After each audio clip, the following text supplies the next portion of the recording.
გაინტერესებთ რამდენი გადამიხადა YouTube-მა აი ამ ვიდეოს ნახვებისთვის.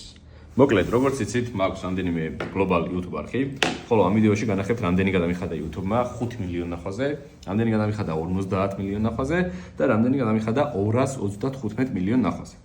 რაც შეეხება პირველ ვიდეოს, 5 მილიონი ნახვით, გახლავთ აი ეს Red Bull-ის ვიდეო, რომელმაც, როგორც ხედავთ, 5.7 მილიონი ნახვა დააგროვა და მოიყვანა 3900 გამომწერი არხზე.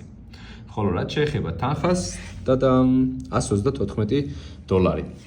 თქვენც მეტი გეგონათ, ხო? მეც, მაგრამ short-ზე ძალიან განსხვავებულია შედარებით long-ისგან.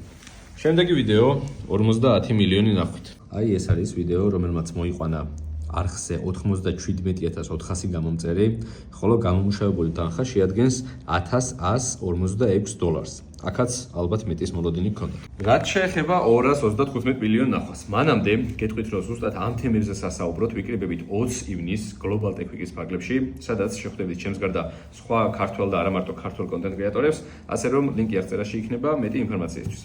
ეხლა კი გადავიდეთ იმაზე, რისთვისაც ვიდეოს შემორჩით აქამდე. 235 მილიონი ნახვა და რომელმაც არც მეტი, არც ნაკლები მოიყვანა 688,000 გამომწერი ამ კონკრეტულ არხზე. ხოლო გამომუშავებული თანხა შეადგენს $4740. ანუ ეს თანხა იქნებოდა რამდენიმე 100,000 ან შეიძლება $1,000,000-იც კი, რომ ყოფილიყო დიდი ვიდეო. და ზუსტად ესეთი მიმართებაა შორტებისა და დიდი ვიდეოების მონეტიზაციას შორის. მოკლედ, თუ ეს კონტენტი გაინტერესებთ, დამიწერეთ კომენტარებში და გადავიდროთ სხვა არხებზეც, ხოლო მანამდე გელოდებით 20 ივნისს Global Tech Week-ზე.